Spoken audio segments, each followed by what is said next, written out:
Bring back this little skill you had when you were just a baby, and you're going to see massive progress in your life. Let me tell you what I mean. I'm Dr. Simone Alicia, the self-esteem doctor, and this is Mind, Body, Self Sunday Service.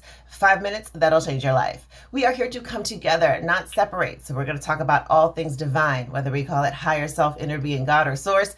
Yes, yes, and yes. We're usually coming to you live on Instagram, but sometimes we got to be pre-recorded depending on the schedule. So let me tell you what I mean.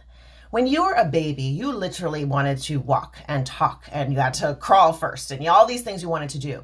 And the vision was in your mind and in your heart. There was a determination within you.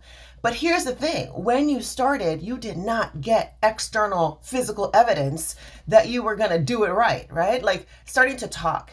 You're mumbling things, and sometimes, of course, we have supportive parents. Sometimes we don't. Sometimes we would say the word that was so close to what we meant that the parents could figure it out. Other times we didn't. So when I'm trying to refer to, I want to go for a walk, and all I'm saying is wah, wah, wah, wah, wah.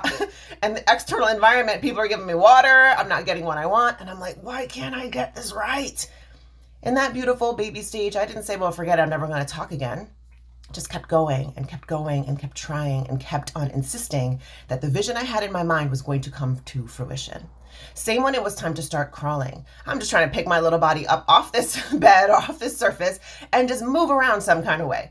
I can't even get to my feet, so I'm going to start off small and crawl. Even though everything around me is showing people are walking and on their 2 feet, I have to start with what I can see and what I can do. So we start that vision very early of, I'm going to walk. I'm going to do that thing that they're doing. And at first we can barely crawl. Then when we master crawling, we can barely stand up. Then when we finally stand up, we take these steps, and there's no evidence that this is really looking like what we want it to look like. However, the determination never leaves us. So I understand this might be like one of those old school examples. You're like, yeah, I know, and you're a baby, blah, blah, blah. But I want you to take this more literally. I want you to tune in and understand that that person who had that determination was you. I want you to remember and realize that that skill that was born innate within you has not left you. It's still there. So now in your adult stage, there are other things that you want to do. Or if you're a teenager or whatever age you are watching this, you're older than the baby stage. So now there's going to be some visions in your mind that may not come to fruition out there the way you wanted to or as fast as you wanted to.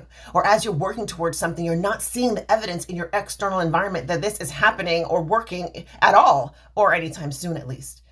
The point here is that you've got to keep your vision alive inside. This is a skill that is within you. It has never left. So as you're thinking about these bigger goals in your life, you want to achieve something, you want to, whether it is make more